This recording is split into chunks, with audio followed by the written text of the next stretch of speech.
కృష్ణా నదీ తీరంలో విజయవాడలోని ఇంద్రకీలాద్రి పర్వతంపై వేంచేసి ఉన్న కనకదుర్గాదేవి స్వయంభువు. ఈ ఆలయంలో శ్రీచక్రం ఉంది. ఈ చక్రానికి అగస్త్యుల వారు తమ తపఫలాన్ని ధారపోశారని చెప్తారు. దుర్గాదేవి మొదట్లో రౌద్ర రూపంలో ఉండేదని, ఆదిశంకరులు విచ్చేసి శ్రీచక్రంలోని రౌద్ర బీజాలు తొలగించిన పిదప దుర్గాదేవి శాంతమూర్తి అయి తనను దర్శించే భక్తుల కోరికలను నెరవేరుస్తుందని చెప్తారు. కనకదుర్గ క్షేత్ర మహత్యాన్ని తెలిపే పురాణ గాథలు పరిశీలిద్దాం. ఇంద్రకీలాద్రి కథ. ఈ కనకదుర్గాదేవి ఇంద్రకీలాద్రిపై వెలిసి ఉండడానికి ఒక కథ ఉంది. దుర్గాదేవి ఆలయం ఉన్న కొండను ఇంద్రకీలాద్రి అంటారు. ఈ పర్వతాన్ని అధిష్ఠించిన వారు ఇంద్రకీలుడు అనే యక్షుడు. అతను పూర్వకాలంలో ప్రతిరోజు కృష్ణానదిలో స్నానం చేస్తూ నదికి ఉత్తర భాగంలో తపస్సు చేసుకుంటూ ఉండేవాడు. అతని తపస్సుకు మెచ్చి పార్వతీ పరమేశ్వర్లు ప్రత్యక్షమై వరం కోరుకోమన్నారు. పార్వతీ పరమేశ్వర్లకు తాను ఆసనమయ్యే భాగ్యం ప్రసాదించవలసిందని ఇంద్రకీలుడు వరం కోరాడు. అతని కోరిక తీర్చడానికి మహిషాసుర సంహారానంతరం కనకదుర్గాదేవి ఇంద్రకీల పర్వతం మీద ఆవిర్భవించింది. ఇక్కడ దుర్గాదేవి 8 బాహువుల్లో 8 ఆయుధాలు కలిగి సింహాన్ని అధిష్ఠించి మహిషాసురోత్తమాంగాన్ని శూలంతో పొడుస్తూ కనిపిస్తుంది. ఆరి, శంఖ, కౌత, శూల, పాశ, అంకుశ, మౌరి, శౌనకాలనేవి దుర్గాదేవి బాహువుల్లోనూ ధరించే 8 ఆయుధాలు. ఈ దేవి మూర్తికి ఎడమ భాగంలో శ్రీచక్రం స్థాపించబడి ఉంది. ఈ శ్రీచక్రానికి పక్కన గణపతి దేవతామూర్తి ఉంది. పూర్వకాలంలో ధనువుపుత్రుడైన రంభ కరంబులనేవారు సంతానం కోసం ఈశ్వరుని చూచి ఘోర తపస్సు చేశారు. కరంబుడు నీటిలోనూ రంభుడు చెట్టుపైన కూర్చొని తపస్సు చేస్తుండగా ఇంద్రుడు మొసలి రూపంలో వచ్చి కరంబుని సంహరించాడు. సోదరుని మృతికి విచారగ్రస్తుడైన రంభుడు తన తల నరుక్కొని పరమేశ్వరుడికి అర్పించడానికి సమకట్టాడు. అప్పుడు శంకరుడు అతనికి ప్రత్యక్షమై ఏం వరం కావాలో కోరుకోమన్నాడు. పుత్ర సంతానం లేని నాకు నువ్వే 3 జన్మల పుత్రునిగా జన్మించాలి. ఈ బిడ్డ ముల్లోకాలని జయించేవాడు, వేదాంగ విధుడు, కామరూపుడు, దీర్ఘాయుష్మంతుడు కావాలని రంభుడు పరమేశ్వరుని వరం కోరారు.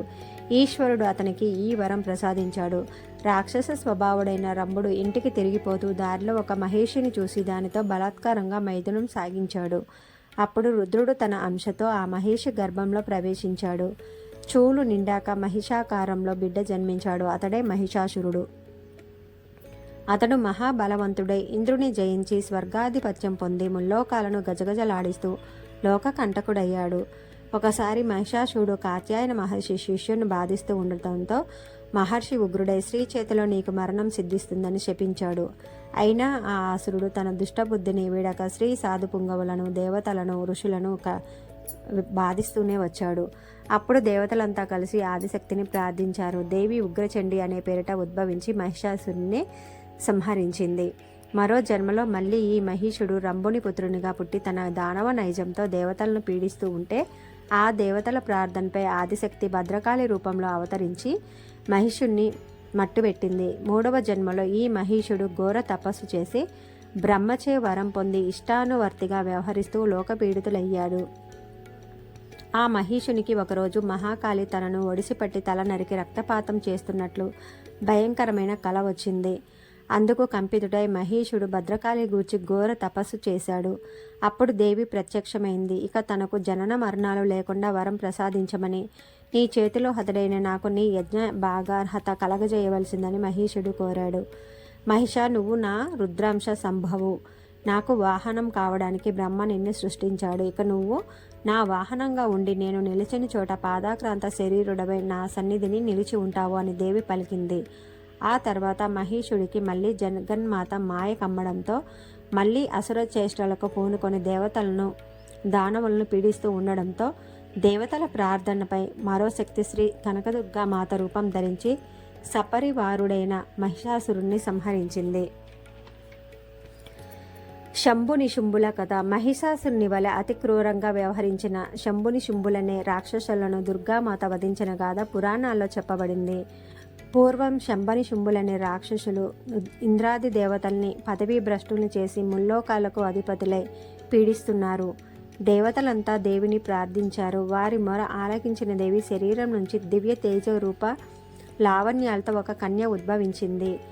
శంభుని శుంభులు సేవకులైన బండాముండలు ఈ అపురూప లావణ్యావతి వృత్తాంతాన్ని తమ ప్రభువుకి తెలిపారు. తమలో ఒకరిని వరించమని ఆమె వద్దకు రాయబారం పంపారు. శంభుని శుంభులు తనతో యుద్ధం చేసి తనను జయించిన వాణిని గాని, తనతో సమాన బలాక్రమశాలిని గాని తాను పెళ్లి చేసుకుంటానని ఆ కన్య బదులు చెప్పింది. ఆ మాటలు విన్న శంభుని శంభులు కోపోద్రిక్తులై ఆ కన్యను పట్టి తెమ్మని తమ సేనాధిపతి ధూమ్రలోచనుని పంపారు. తనపై దండెత్తిన ధూమ్రలోచనుడిని అతని సైన్యాన్ని దేవి సంహరించింది. ఆ రుధిరమంతా దేవి వాహనమైన సింహం తాగింది. ఈ వార్త విని శంభుని శుంభులు చతురంగ బలాలని సమకూర్చుకొని దేవిపై యుద్ధం ప్రారంభించారు. వారిని చూడగానే దేవి తన నుంచి మహాశక్తిని ప్రసరింపజేసి భ్రూమధ్య నుంచి ఖడ్గం, పాశం మొదలైన ఆయుధాలు సృష్టించి వాటితో రాక్షస గణాన్ని శంభుని శుంభులను నిమిషకాలంలో హతమార్చింది. ఇలాగే దుర్గమాసుని దేవి సంహరించిన కథ కూడా పురాణాల్లో పేర్కొనబడింది. పూర్వం దుర్గాసురుడనే రాక్షసుడు బ్రహ్మను గూర్చి ఘోర తపస్సు చేసి అనేక వరాలు పొందాడు. ఆ వరగర్వంతో అతడు వీర్రవీగుతూ ముల్లోకాలను గడగడలాడించసాగాడు.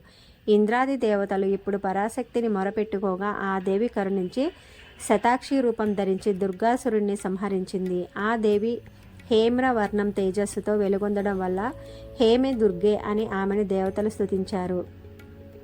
దుర్గాదేవి దుర్గాసురుణ్ణి సంహరించడం కోసం వరుణుని చేత శంఖం, అగ్ని చేత బల్యం, వాయువు చేత బాణాలు, అంబుల పొది, ఇంద్రుని చేత వజ్రాయుధం, బ్రహ్మ చేత అక్షమాల, సూర్యుని చేత కిరణాలు, శివుని చేత సింహవాహనం పొందింది. స్కంద పురాణం సహ్యాద్రి ఖండంలో ఈ దుర్గామాత విజయగాథలు పొందుపరచబడి ఉన్నాయి.